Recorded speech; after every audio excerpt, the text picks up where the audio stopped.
Hmm? Ah! Oh. Everything you're about to see is real. Remember that when you leave here tonight. You are all complicit, repugnant, and appalling! I love you for it. And I welcome you. Even as you disgust me.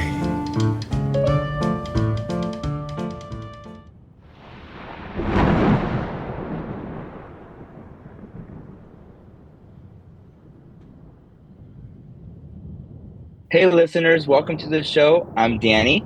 And I'm Mark. I'm Lara. And this is a spoilful podcast about Interview with the Vampire, Season 2, Episode 2. Do you know what it means to be loved by death? The synopsis for this week is Daniel struggles to navigate Louis and Armand's united front as the interview continues. They recount the story of how they first met, providing a deeper insight into their complex relationship and the dynamic within the new vampire community. Awesome. All right, let's go into our general thoughts, Mark.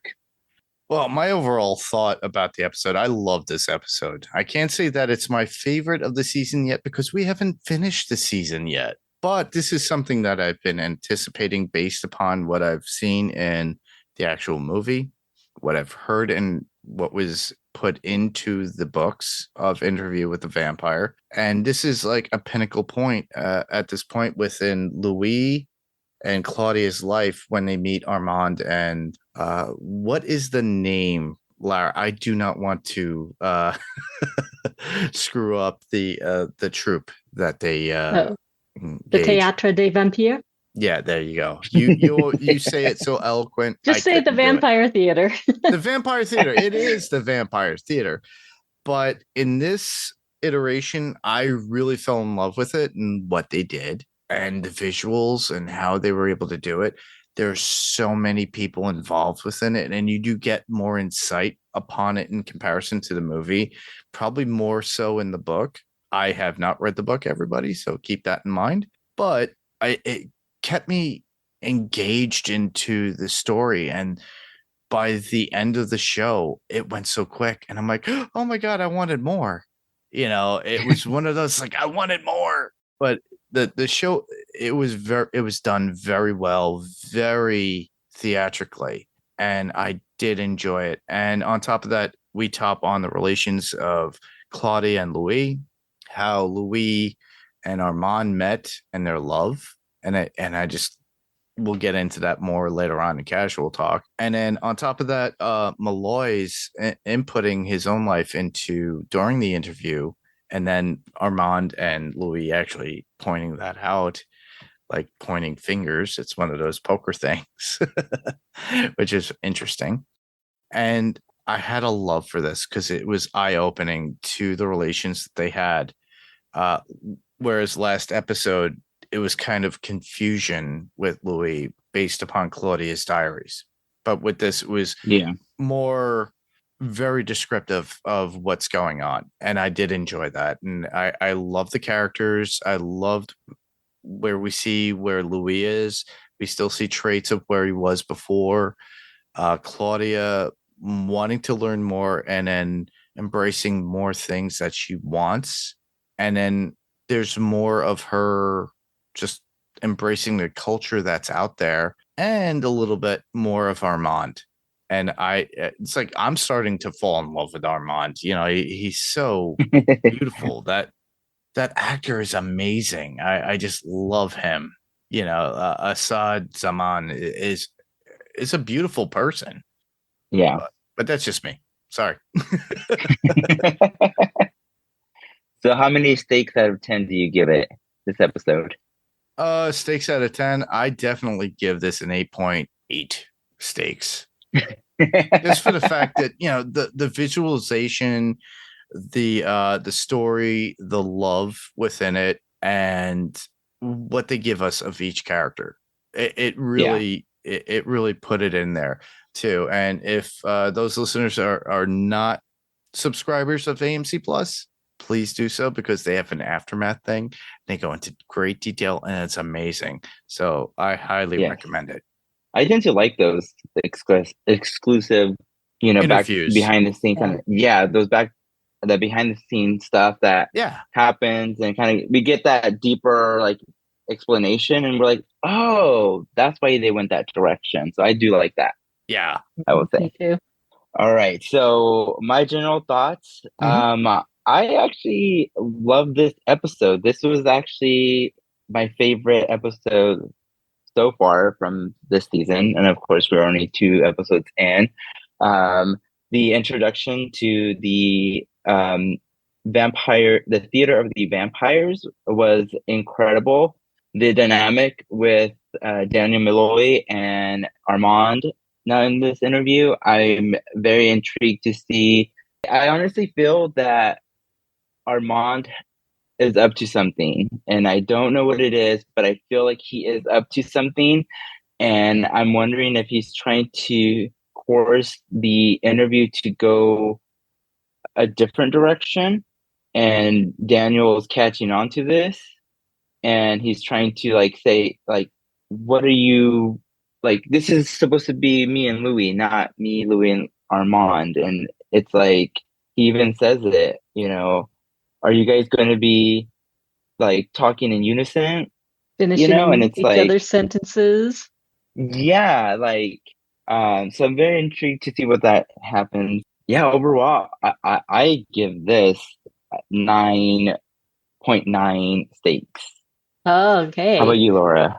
Wow. I guess I really get to be the wanted to Debbie say- Downer this time, because Really? I was not as impressed with this episode as the last one or any of last season's, because last season was amazing. But I liked it. I was glad that we got our introduction to the Théâtre de Vampire, which is sort of an iconic part of this whole series, the whole vampire series. That's when Louis and Claudia meet their first vampires outside of Lestat. I liked that we got to have the meet cute, as they called it, with Armand, as they're trying to build this up like a rom-com or something like that. I wouldn't say, as a person who likes to read romances, I wouldn't have called that a meet cute. I'd just call it a meet, but still, it was kind of cute. Yes. But I think I really liked the production, even though I know they shot this in Prague. It is a good replacement for Paris in the 1940s, which is the really cool time of Paris. There was a lot of bohemian culture and everything, and I love that they bring that in with the theater crew and everything, and it just has this very cool like bohemian feel. Like when they were driving through the streets of Paris on their little Vespas, I was getting kind of like a West Side Story feel to it. It almost felt like they were in a musical or something. Yeah. I think the one thing that I'm just really missing is that Lestat energy. I mean, Louis is great, Armand is great, but I mean, Lestat is the ringleader of this entire show, and I really miss seeing him and having his over the top energy. I think Santiago brought a lot of that over the top energy this time, so that was nice. But yes, if I was to rate this episode, I'm going to give it like a 7.5 steaks out of 10. But that just means we've got not too terrible. 6 more episodes to go for it to get much better. Yes. I think Santiago actually like stole the show within the vampire theater, in my opinion, and I thought it was amazing. Yeah. I That thought actor is Ben perfect. Daniels is amazing, and the way he was able to portray it, how he was able to give it, just to give kudos to him. Just to give praise. Honestly, I just fell in love with the idea of the character. It was a little bit more like out there in comparison to what we got within the movie, in my opinion. But as far as book wise, I didn't read it, so I'm pretty sure in everybody's minds who have read it probably put it even more grandiose. Yeah, I can't remember how extravagant or flamboyant Santiago was in the book. I just know he was kind of Armand's right-hand man. But I've heard in interviews with the producers that when they were writing up the kind of outline of these characters, they had 2 photos up on the wall of actors that they specifically had in mind for characters, and one was Eric Bogosian for Daniel, and the other was Ben. What's his name again, Mark? That would be Ben Daniels. Yeah, Ben Daniels, and they really wanted him to be Santiago, and so they like specifically wrote dialogue for that actor. Yeah, I think he executed it properly and gave it what it needs to, especially when he was feeding on or playing off of Delaney Hales about this, especially because he was trying to feed into her admiration and wanting to be part of the troupe. Yeah. And I thought it was great. And Delaney Hales, actually, just give a little bit of kudos. I thought she was amazing. Yeah. Yeah. I thought all the performances were really good in this episode. I still feel a loss for Bailey Bass, but it's just me. Yeah, me too. I miss her too. But I can start seeing her, Delaney more and more as Claudia each episode. Yes. Yes. So in my notes, Santiago for me was the best. I had this conversation with my friend Billy about how I didn't like Santiago in the movie. Mm-hmm. Like he came off too goofy and just, I don't know, it just was really off. So being introduced to Santiago in the theater and just his performance was just so unique and just like how it just played off. I just really loved his character and he did an amazing job as Santiago. I get, like Laura, I don't recall how interesting he was in the book. And yes, he was Armand's right-hand man. Mm-hmm. But in the show, he is portraying Santiago. This actor is doing an amazing job portraying this character. I enjoyed his performance. I laughed a lot during his performance. I am liking Claudia a lot more than I have in last season or even in the movie. But this time around, Delaney is doing an amazing Claudia for me. Yeah. And just in general, everything that she brings to that character has been great, especially towards the ending when she becomes kind of enthralled into this new coven of vampires. Mm-hmm. Yeah. How excited she is and everything. I wrote in my notes, this is Claudia's gap year. Like she's having a gap year in Paris and she's met these cool kids. She doesn't have to hang around this nerdy vampire now who doesn't even like to suck on human blood. She can go hang out with the cool vampires, the cool theater kids. And she's just like, I love it. Let's talk about I feel so bad for Louis because even Armand said it in the very beginning about how he was taking pictures. Literally, it was literally him taking pictures of time just to pass the time, but to get snippets of life and things of that nature, and just to pass the feeding time, in which we still see Louis at some points putting baguette and some feed out on the balcony to suck from a pigeon or a bird, just to survive, because he doesn't want to feed on human blood at that point. He does tell Armand that he feasts on human every other day. So, yes, just to sustenance for it. Yeah. So he is eating human blood. He tries to refrain from it whenever possible. He's not as whiny as we thought, as we think before. I keep saying that and using that whiny feeling, but it's him holding on to his human self, I think. And I still think, even till to the point when he's talking to Malloy during the interview, he's still holding on to human traits to some degree and showing respect to humans. Whereas Armand at that point was an ancient, and this is where we do find him encountering Armand and I just love how Armand actually just describes their meet cute in the park at night. Yeah, I think one of my points is just their whole arrival in Paris and how they both felt about it. Like at Yeah. first, when they're sitting up on the statue, Louis talks about it almost poetically. He has this Yes. just very young poet's artist's view of Paris being this place that's a little bit downtrodden from the war, but is building itself back up.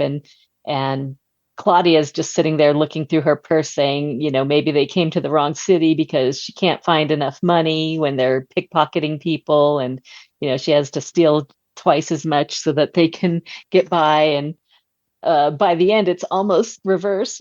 She's the one who's happy and loving it and having this great time with this new coven they found. And Louise a little bit like, yeah, he's happy he's met Armand. He's definitely crushing on him, but he's thinking, oh my God, what have I gotten myself mixed up in as they're driving away from that chateau and it's on fire and you just hear this person screaming in the background. Well, the conversation between Armand and Louis during that time, it's like they're not paying attention to all the chaos that's going behind in that chateau, where they're trying to pull somebody for the next theater of the vampire to do a show with, so that way they kidnap somebody and have them. So oddly, listeners, honestly, we said spoilers.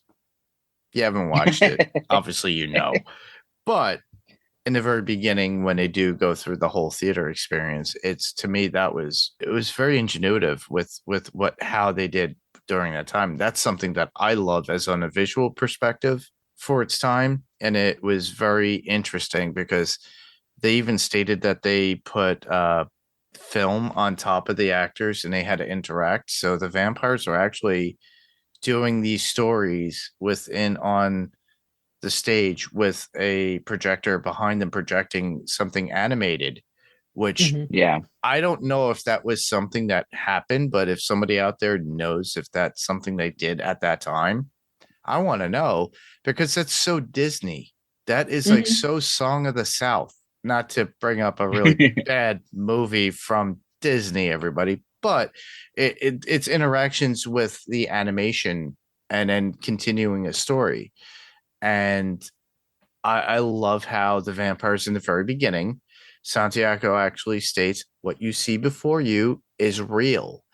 And then they explain to Louis and Claudia that who are patrons of the theater that show up are shoremen, people that just thrive to come every week for every show. Because they just embrace it. It's one of those vamp fans, I guess you would call them, and they want to see what's going on, but yet everything is real. But by the time you get, everything is story plot and kind of, they're very much integral to the story, and they do all these theatrics to make it look like it is theatrics. And by the time we get to the very end, the last scene, that is absolutely real and true. That is what captivated me in the end. And the fact that they took this woman and she's screaming from the back, and Santiago actually states it again, stating that this is real. And yet the audience members are just like, no, it's not. Yeah, he basically tells the crowd that they're complicit in anything that happens on that stage. Yeah. I find that very unique. And then there's the after show thing where they show Claudia and they show Louis.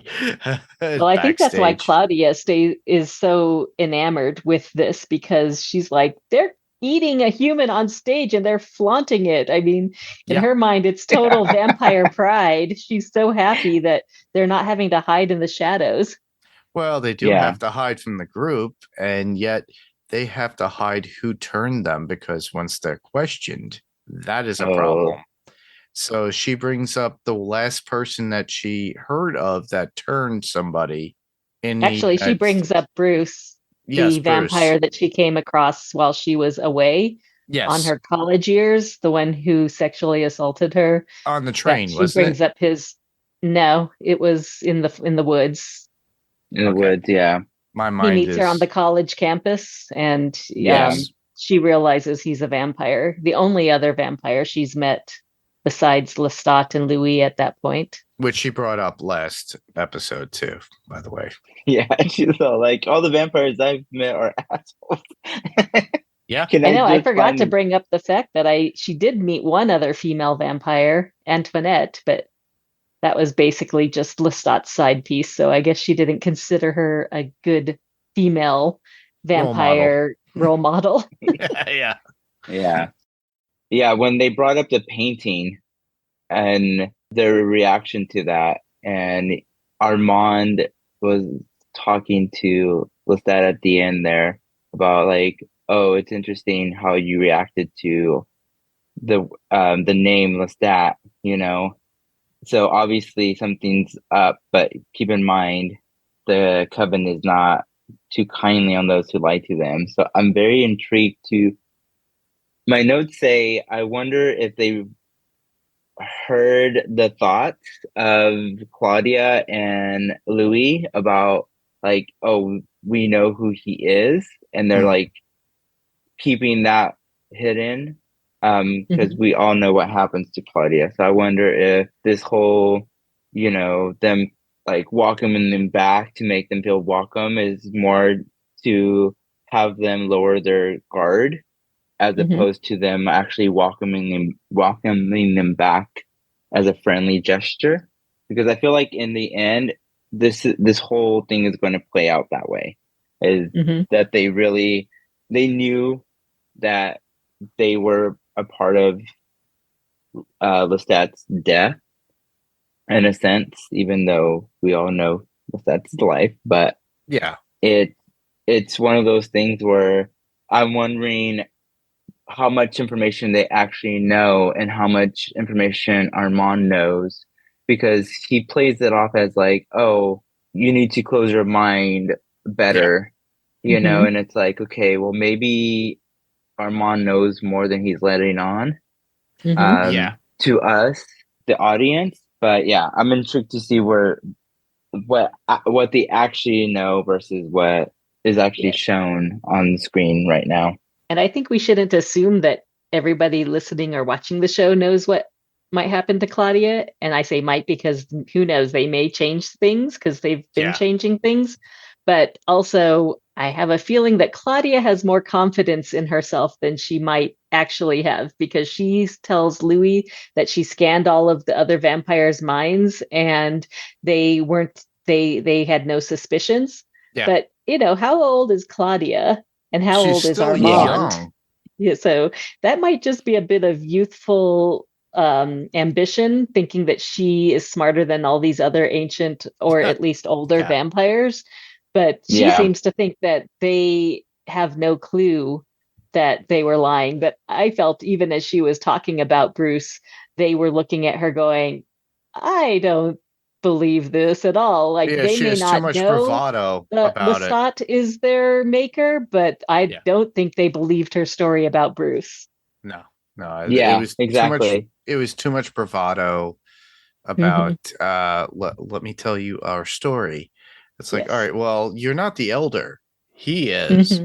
Well, not visually they would look at that as Louis being the elder because he's older looking, but But maybe we they saw the have father and son in the theater troupe. The father looks older than the son because oh he wanted to wait yes. till he was on stage before he took the dark gift. Yeah. I That thought was that was funny. amazing. I thought that was a nice little trick to us, but yeah, I did enjoy that. I think it's funny because there would be moments where they were speaking like a foreign language, and then Santiago would be like, "This is an American play" or something like that, and then they're like change over to English every time Uh-huh. something like that happened. I would laugh, and then the Because son in was, reality, or this should all be in French, right? They're in France. They all pretty yeah, much speak Yeah. French. So it should all be yeah, in French and subtitled, but they're being kind to the audience and not making us read every single episode in subtitle. Honestly, I have subtitles on regardless whether it be English or not. But I right. do like that they give a nod to the audience saying, "Hey, we have our American friends here speak in English, rather than like speaking in English and us just having to assume they're pretend speaking French or something.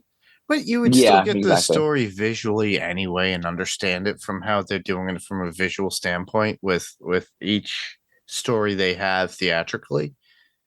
I think people would get it. It's just that with us as the viewers of the show Interview with the Vampire, they Yeah. did that as a courtesy for those who go, I don't want to watch and read subtitles all the time.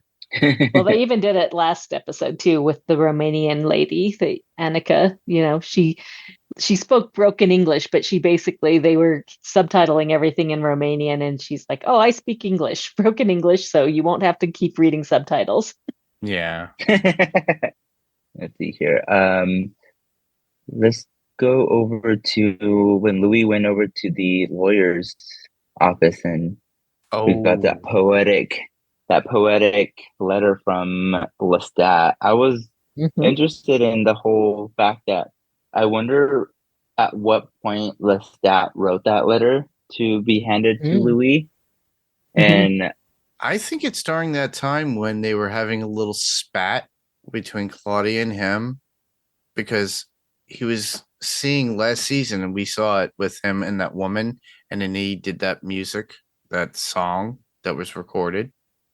Mm. I wouldn't be okay, surprised yeah. if because he's able to fly and do something, and there was like a large portion of time that Lestat was gone from Claudia and Louis. And I wouldn't be Hmm. surprised he's within that time he was able to travel across to do that and to write it. Or he would be able to write a letter to get it to that Yes. area. Well, in the Yeah. books, about these lawyers. It is a lawyer that he first finds early on in his vampire life, who basically takes care of all his legal matters. So it's Yeah. interesting that they're bringing them into the show. They're not always, at least in the first two books I've read, they're not always a huge character Yeah. in the stories, but I do see why they brought that lawyer in, He's so like that a familiar or somebody who Yeah. watches over them.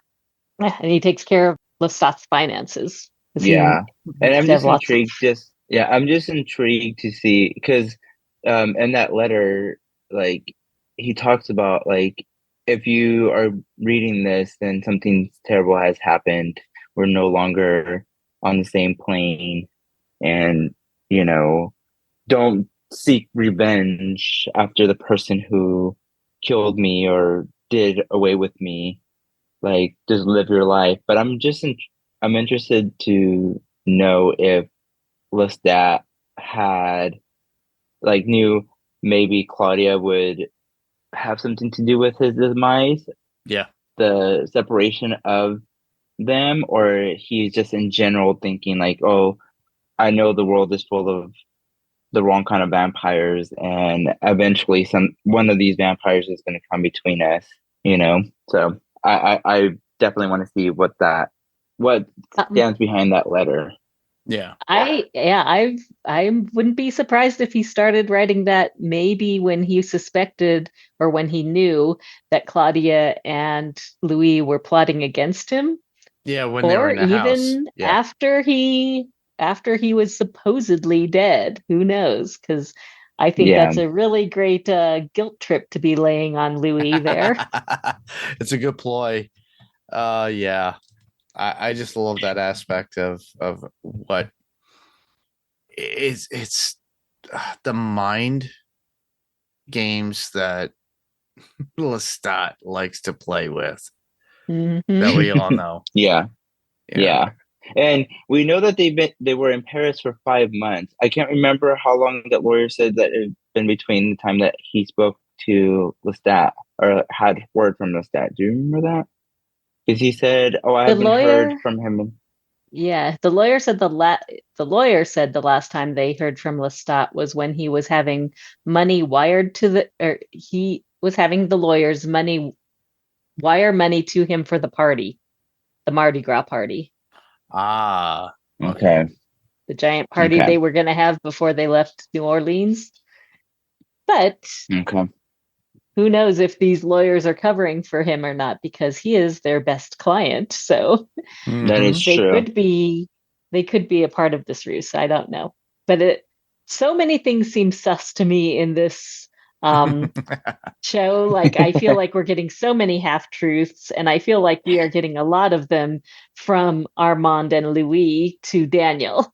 Yeah, it is. Because Yeah. Daniel feels like there's something rotten in Denmark, and so do I. Because one of the things that is weird to me is Louis and Armand's relationship.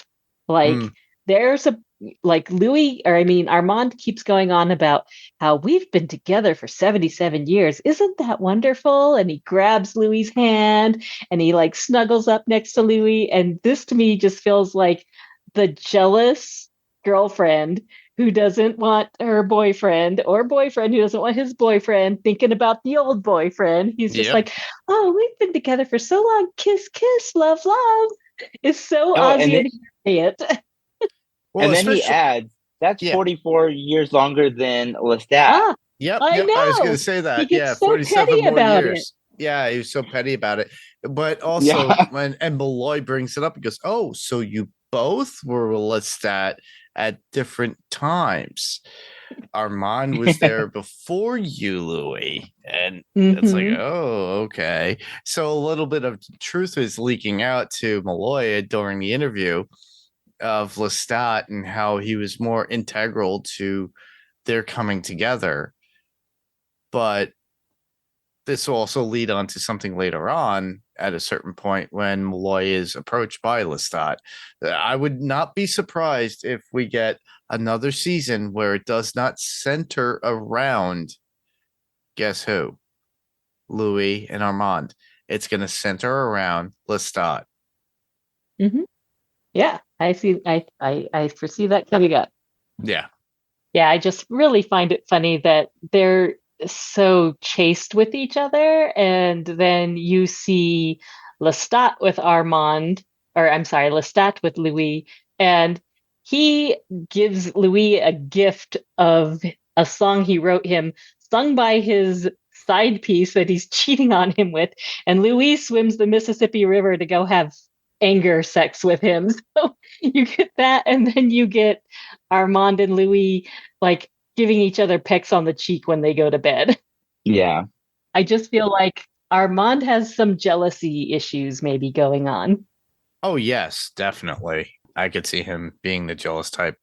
He is the ancient, but he doesn't have to drink as much in comparison to Louis. Yeah. But he rides in the idea of he has Louis under his control to some degree, especially with this Yeah. interview. If you think about it, in comparison to what we know from the movie, Armand was not there, but in this case, he is here. So he is Yeah. in Louis' head, manipulating, helping out. So I'm curious as to what the truths are that are there and what are not. So I'm Mhm. assuming that as the season unfolds, there's going to be a little bit of treachery between Louis and Yeah. Armand. So that's You know, just me in my mind, speculating. yeah. In my mind, when Daniel's like joking about like all this like, Louis' pain, I guess. And then all of a sudden Armand kind of goes into his mind is like, well, Alice, so this is more about Alice and not about Claudia, and it's like in my mind, I'm like, is he trying to course this interview to his liking? Especially when all of a sudden you have like Daniel like blink out for a moment and then you just see Armand looking at him. I'm Yeah. like wondering like, does he have this ability to manipulate someone's thoughts and maybe like erase things that are happening? So that in my mind, I'm like, okay, if he's doing that to Daniel, did he do that to Louis to blink out any negative things that Armand did? You know, that Or Claudia too.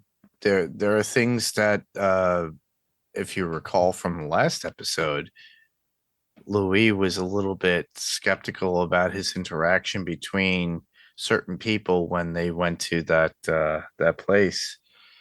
and Mm-hmm. and it was from her journals, and yet he goes, "Oh, I have to retract and go back," because from her perspective, it was different in her diary in comparison to Louis' thoughts. Maybe Armand was changing that because he knows something that maybe Claudia has actually brought up to Armand, or Armand had read in her mind at that time and recalled it and had all that information. Mm-hmm. So there's a lot of manipulation within it in this, especially when they get Malloy involved and talking about love and everything else regarding Paris. I love that Armand states that Paris was an awakening for Louis and his hunger, according to Armand. But when Malloy states that Paris sucks, even though they mentioned that he proposed to his wife in Paris, and then he states that his wife divorced him in Staten Island. Yeah.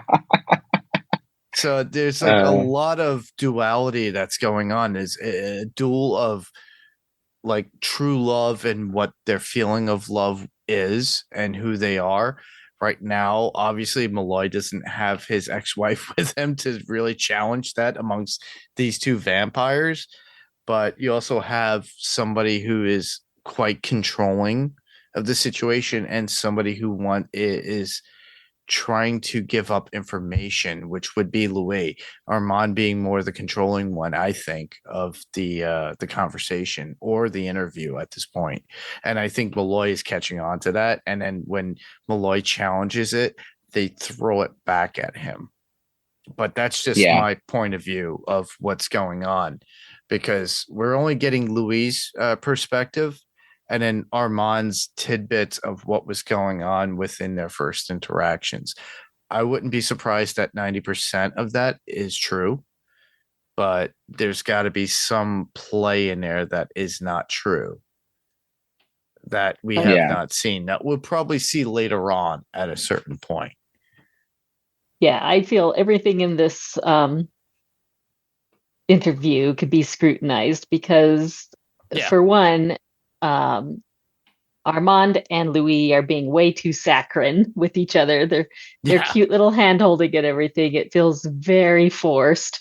And then I think they show in the previews of last episode when they're sitting in their bedroom, Armand says, "We'll have him saying what's next in no time." And after we have that little segment where Louis and Daniel are kind of sparring with each other, trying to bring up hurtful memories to each other. And then all of a sudden you get this little cut and Armand is in Daniel's head and he's telling him something about him as a young boy selling Playboys on the playground to his friends. Mm-hmm. It's like, why is Armand popping into Daniel's head like this? What is going on? And the next thing you know, Daniel's saying, "So what happened next?" So that he basically did what Armand told Louis he would do. Mm-hmm. So they are definitely playing in his head right now. Yeah. They're trying to manipulate the interview to their own benefits and try to eliminate whatever they don't want. Mm-hmm. So, and who knows who's going to come out on the end to helping out. Will Louis attack Armand? Will Armand attack Louis? Will they both attack Daniel? Yeah, who knows? Right. Well, he is kind of sickening. He's kind of sickening at this point. And we already went through that whole situation where people who are emotionally dying causes issues. Think about it. They're dying inside emotionally, and it causes, and it's bad blood. Yeah, last season, Lestat wouldn't drink the blood of the man who had cancer. He said it was poisoned. So they're making him more healthy. What, to consume him at a later point? Dining on a fine wine, as it were. So we know that at some point Lestat's going to come back, and this is just a prediction for me, which would be kind of a cool. So writers, if you're listening to this is an amazing suggestion.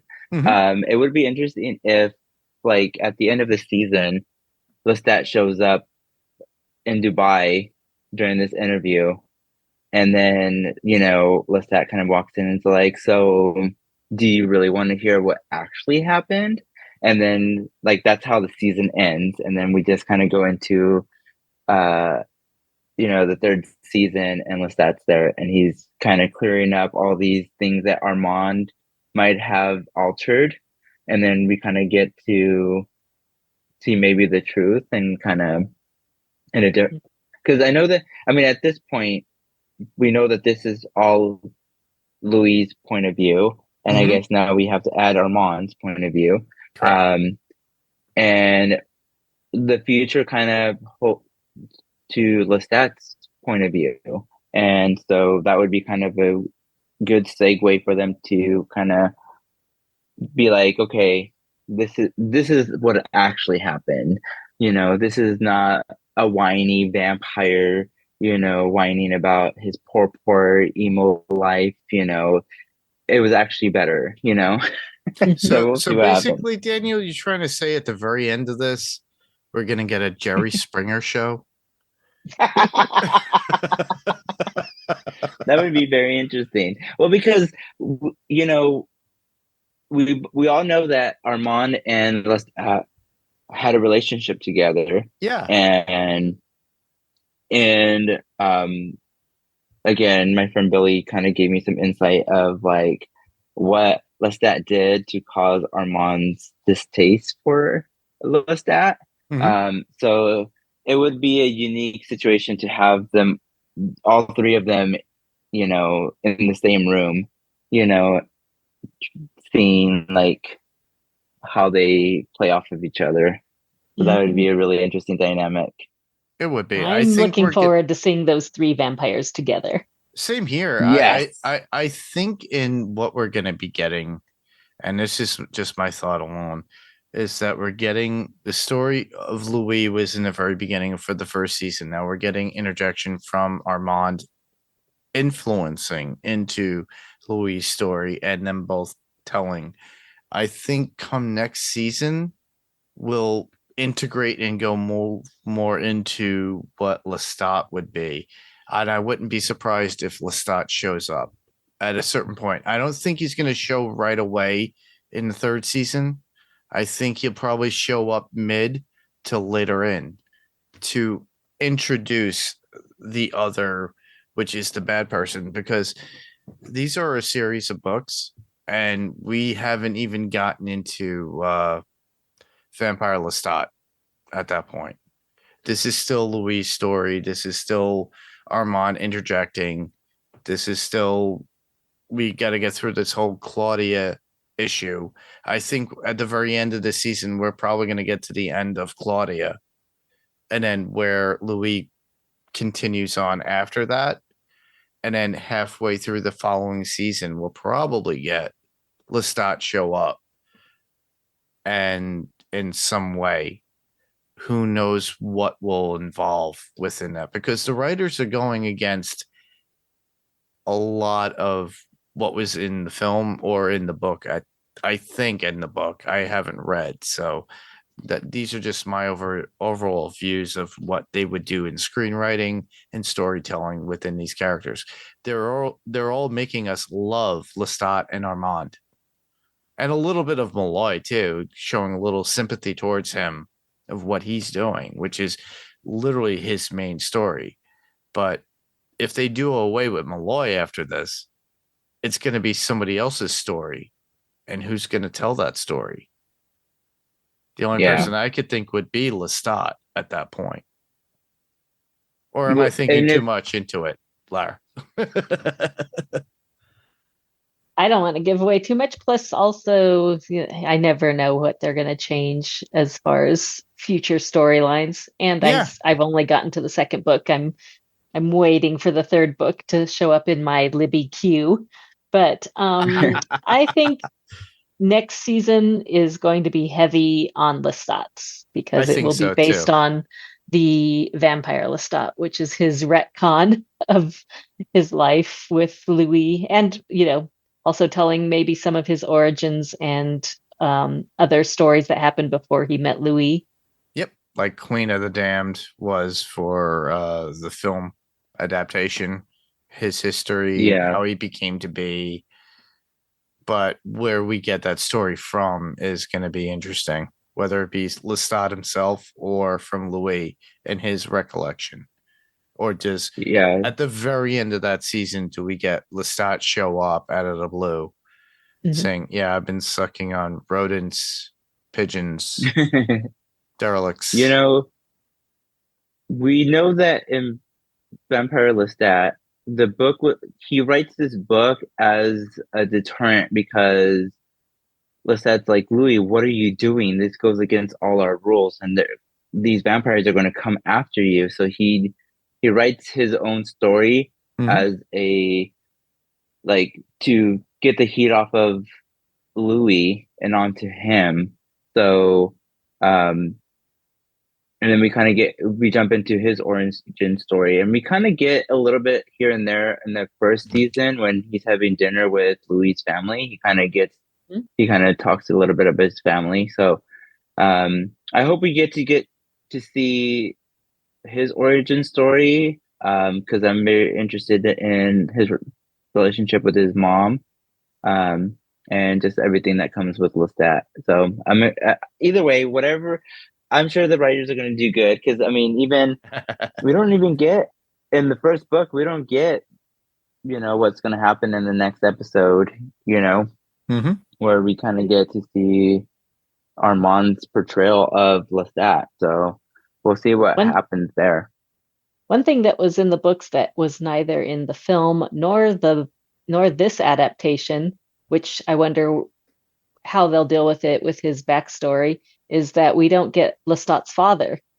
Because Hmm. in the books, Lestat is caring for his aging father in New Orleans. He brings him to Oh, Louis' estate, and that's he right. also, I think he dies. He dies at Louis' estate, but he has his father with him when he comes to New Orleans.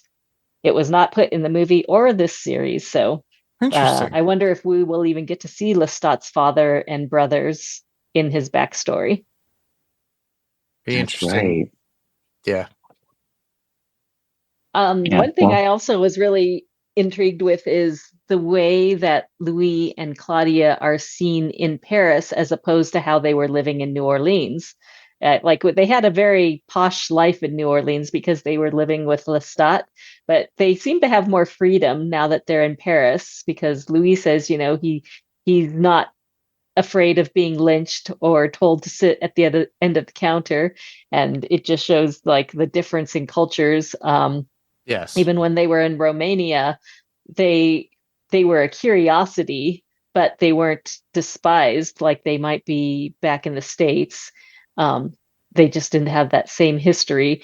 And in Paris, they're almost considered really interesting because they're Americans. And he's like, if I show that I could play a trumpet or something, the people in Paris think he's going to be in a jazz band. And, that was kind of huge back then, the Yeah. jazz bands. And I mean, even Josephine Baker was a famous American um, performer in Paris, and she was a woman of color.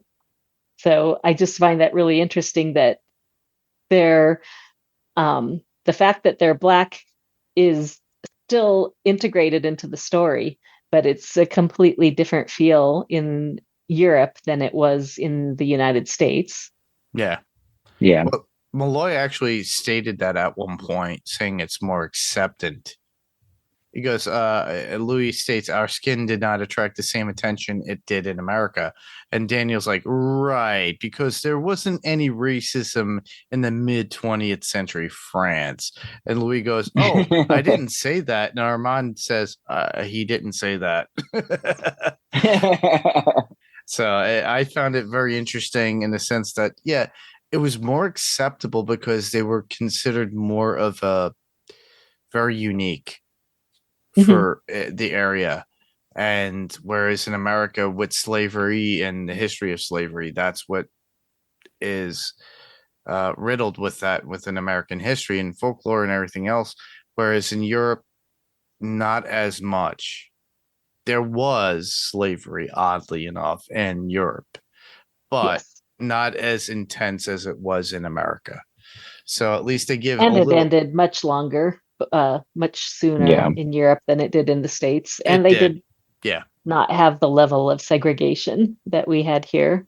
Yeah, a lot more Yeah. acceptance, especially in England, because you have a lot more Indian culture in England than there is in the States.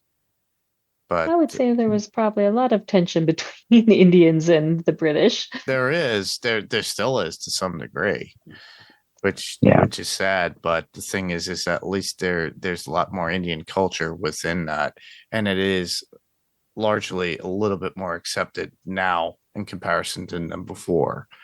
I'm glad that the shows like this expose certain things like that a lot of people who sometimes I'll say it myself. I have a naive knowledge of certain things, but I'm glad that they give us and gives that they shine a light on it a little bit, and you need to be exposed to that.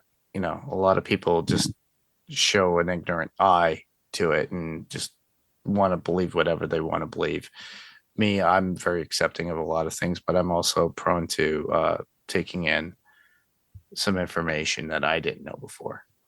But I'm glad that they actually integrated that within the show itself. Yeah.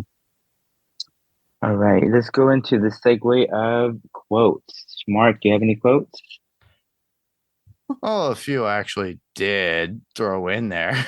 I only have one that I already integrated one that a couple of which one I have that is interesting. It's Claudia when they are both outside and they're taking pictures of one another, and Claudia stating, "Who are you, Louis?" And Louis goes, "I'm your brother. Who are you outside of me?" Meaning it's like an eye-opening about Louis outside of what he does for her and their life together. Outside of that, how do you present that to the world?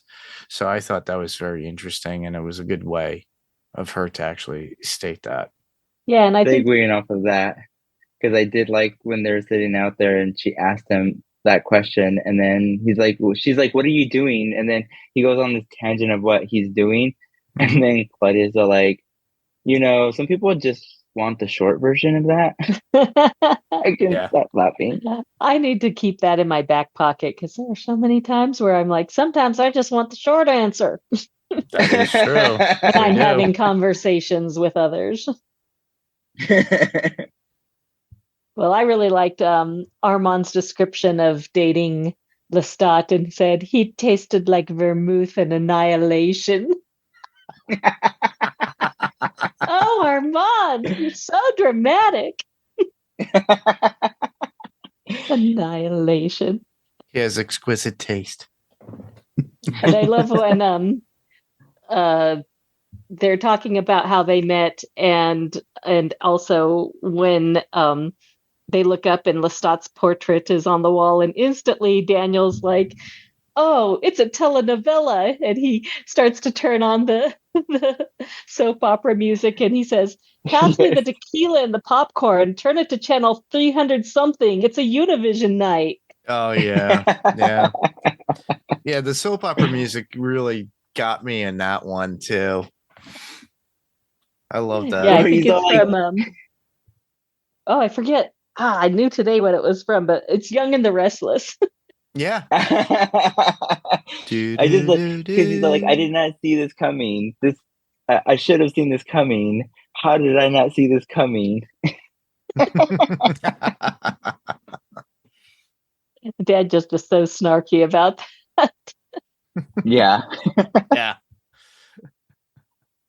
There's a part where Claudia is, talking to Louis about how much in love he is with Armand, and he's all like, "No, we're not." And I hate to say this forward thing, but she's all like, now I know what two cocks sound like, and she goes. Oh wow, yeah. Yeah, that shocked me too. I'm like, wow. Damn, Claudia. Also, right? I was surprised that they even ran that on the show. I'm like, one thing you cannot say about these writers is that they are not afraid to say the things that are shocking. They'll throw it out there. Right. Or throw it in our face of what we think. And people who are ignorant or naive about certain things when it comes to sexual orientation or whatnot. But they're also, they're pushing the boundaries, which is really cool, which AMC is doing at that point. Yes. Sometimes I feel they're like reaching into the Quentin Tarantino bag of dialogue. As long as they don't show some of the all rougher feet. things they say. Yeah, they can't show all the feet, though. What's with the feet? Yeah, that's a Quentin Tarantino thing. Oh God. Apparently, it's an OnlyFans I think thing. I was recently rewatching the first episode of the first season, and there's a scene with the guy, the racist man who Louis kills. What was his name? Alderman Fenwick, and the prostitute at the beginning. And she says something, and I was like shocked again to hear it. I'm not going to repeat it, but go back to episode 1 of season 1, and I'm just like, damn. So they're risque. Yeah, this should be on HBO. Well, so those of you listeners out there, do not watch this. This is not a family show. This is a more adult-oriented show. I'm pretty sure your junior high or middle school kids are probably watching this going, I can appreciate this, because they're probably a little bit more advanced as we were as kids at that age. But they're probably all watching Euphoria anyhow. It's fine. Right. Probably. I haven't even watched Euphoria. I don't think I'm an adult enough to watch Euphoria. Let's see here. Any more quotes? No more quotes from me. Those are all mine. Yeah, I don't have any more on my end. Well, the only one that I have was Louis saying to Claudia about, when this is in the very beginning, saying truth is more valuable if it takes a few years to find it. And that's literally about her pickpocketing people within Paris and what they have to do to survive there. Mm-hmm. And they go into this whole tangent about how this woman was looking like a derelict, but yet she had the best lipstick. Yeah, lipstick on. Yeah, and how Paris is growing at that point. It's on its way up again. Yeah. As far as just like some random notes, I felt. Do you watch it with the ads or not without ads? I have AMC Plus. I don't have regular cable, so I watch it regular. Okay, so did the editing just feel super choppy to you? Because I remember in the first season, everything seemed very flowy. Like they didn't edit for commercial breaks. Where this episode in particular, it just felt very obvious that there were cuts for commercial break. There were definitely cut fade outs for end of scenes that I could tell. Yes. Yeah. And when you're not watching it with ads, it's just feels so weird and choppy. Yeah, they really need to do something for that, but I think when they throw it on AMC Plus, they just do it as it is with the chops. Yeah. But if they were a little bit more fluid and they grab more people who want to subscribe to AMC Plus, I think they should fade out and fade in a little bit, not to be sudden with the scenes. Yeah, when you're streaming it, it just feels weird. It's like, why did they stop that scene so abruptly and then start it again so abruptly? Yeah. And then the scene at the lawyer's office when Lestat suddenly shows up, did that not look just like Brad Pitt from the movie? At least I thought it immediately. I'm like, oh my God, he looks just like Brad Pitt. His hair's longer this season. Sam's hair is longer this season. So when I saw him, he looked just like Brad Pitt's character in the film version. I think they're preparing us at certain points too for when they go from there to when we get to that point of seeing Vampire Lestat. And I'm looking forward to that. I'm curious of what type of music that they actually go in that respect. Yeah. Because in Queen of the Damned, spoilers everybody, but if you haven't seen it, it's available out there. It's on Tubi. It's on Amazon. It's on a whole bunch of streaming platforms right now. But it was a merit for its time. I would love to see where they put it within the time that Lestat actually does that. Is it the 70s? Yeah. Is it the 80s? Is it the 90s? Who knows? And I would Yeah. love to see at the time when, like I said, Queen of the Damned came out.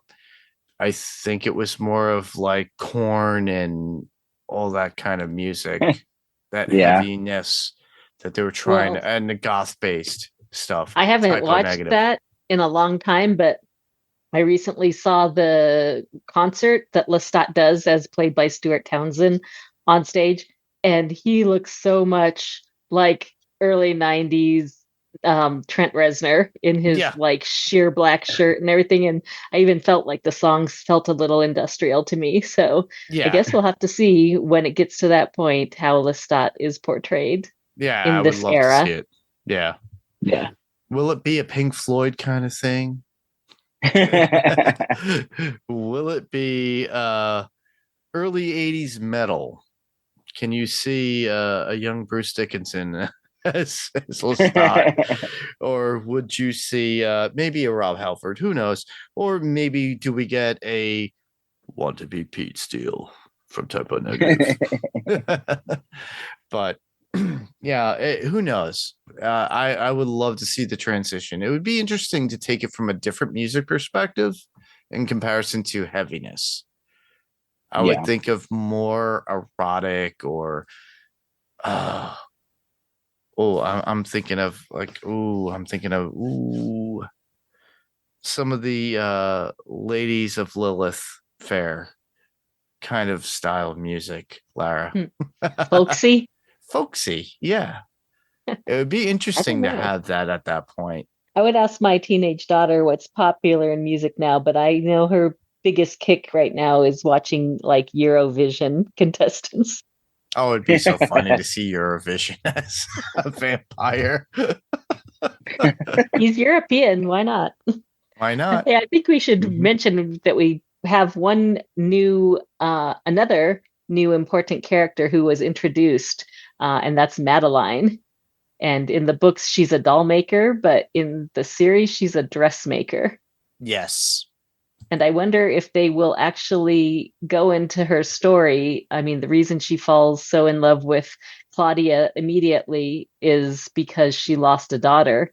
And I don't know if it's going to be the same story here. Claudia is a little bit older in this. So I don't know if she'd have that same sort of attachment to losing a young daughter and then finding this attachment with a teenage girl, or if it's something else. But instead of having a doll made for her, Claudia asks to have a dress made for her because her main hang up is that, she has the body of a child and she wants to be a woman. Yeah. Yeah. You can see that longing and wanting, and I already see this attraction of Claudia towards the dressmaker, and I'm thinking that's where it's leading to. Mm-hmm. So I'm looking forward to that storyline. And like I said, we don't know what's going to happen next episode. Yes, we don't get screeners, everybody. So, but if AMC wants to send them our way, you're more than welcome to. Thank you. Anyhow, I think we're good with notes as far as what I think I have. Lara, is that all you had? That's it. Danny? Same here. All right. Well, with that, we'll move into some feedback that we got. And we got some feedback from our friend Sam. And here it is. Hi, it's Sam. I figured I'd do a voice memo, voice feedback for the episode. Oh my gosh, this was such a great episode. I loved it so much. I just finished watching it, and I think I want to go and watch it again. I'm a big fan of the movie. I've read some of the books as well. I loved season 1. All the changes are just phenomenal, and I love it so much. And how the show is leaning into the homoerotic subtext. I mean, they're vampires. As Armand described, they're not picky about their lovers. They're just like, who's willing? Like gender is a construct, especially if you live forever. So I really appreciate it because I always read that in Anne Rice's work. So I like that the show has leaned into it. In season 2, I mean, I knew that they were going to do a good job. They've just gone above and beyond for me. I love it so much. I was nervous about the Theatre de Vampire, and they did amazing. Ben Daniels, oh my gosh. I watched that scene like 4 times. His scene where he's talking to the audience and that poor woman. And I mean, I didn't know if they could be as iconic as the movie scene, and they surpassed it for me. Ben Daniels was born for this role. He is incredible as Santiago.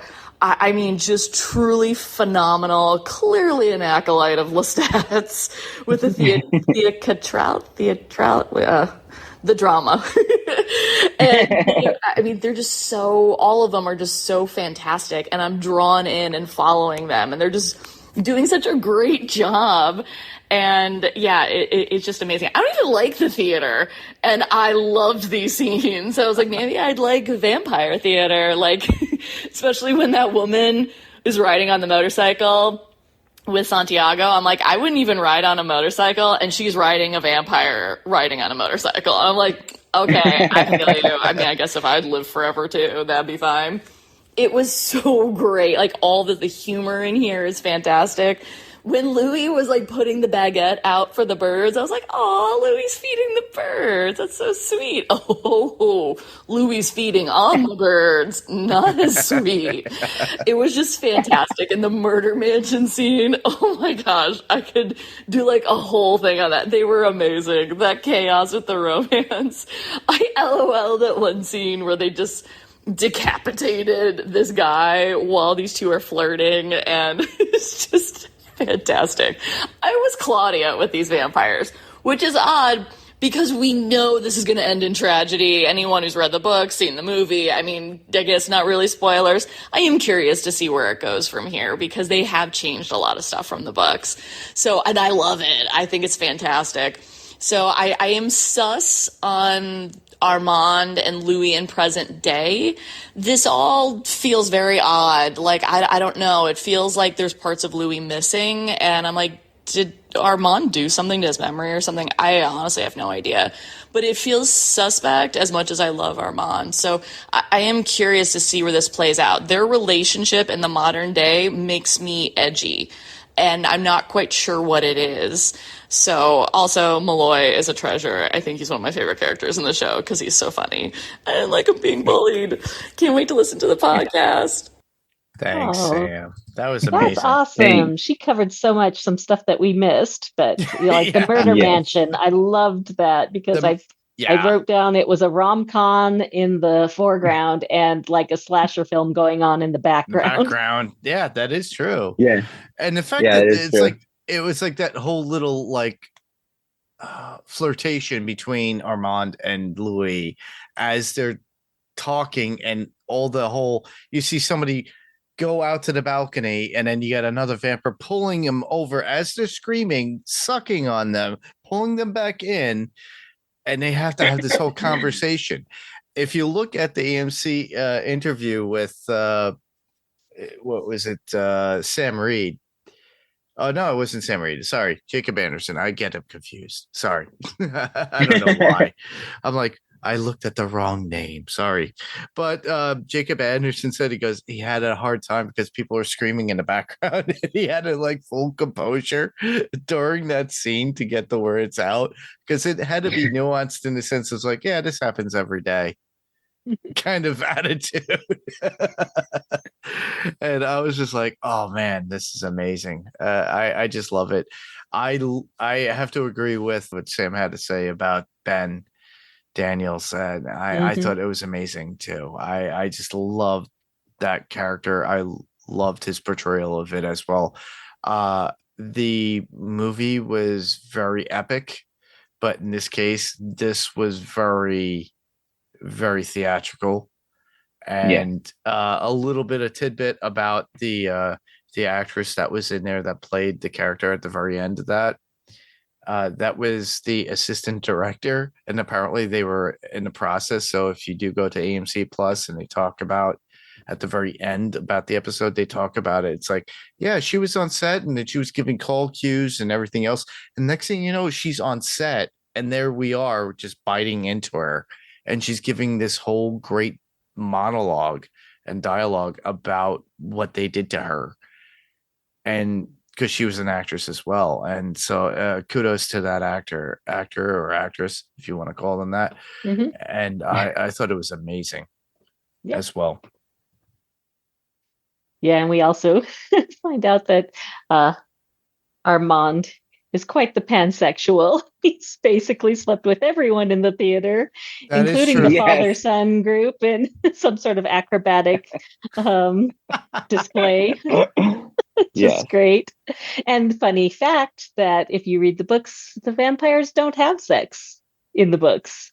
They have lots of there's lots of sensuality and lots of sexuality, but they don't have physical sex. Their sort of turn on is drawing the blood from each other and drinking each other's blood. Oh, Yeah. interesting. That's what I recall from it too. Hmm. Huh. But they're definitely going at it in the show. Hey, sex And sells. we're not against it. No, I'm here for it. Yeah, sex sells. That's how it is. All right. Well, to submit your feedback like Sam has done, all you have to do is just leave us some feedback and say hi to us and send us a email or a voicemail at talk@podcastica.com.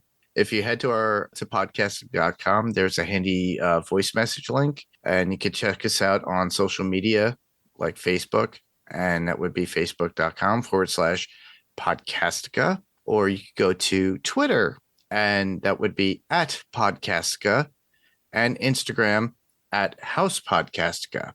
Now, if you are an Adrenaline Cinema listener, podcast listener, all you have to do is go to adrenalinecinema.podcast@gmail.com.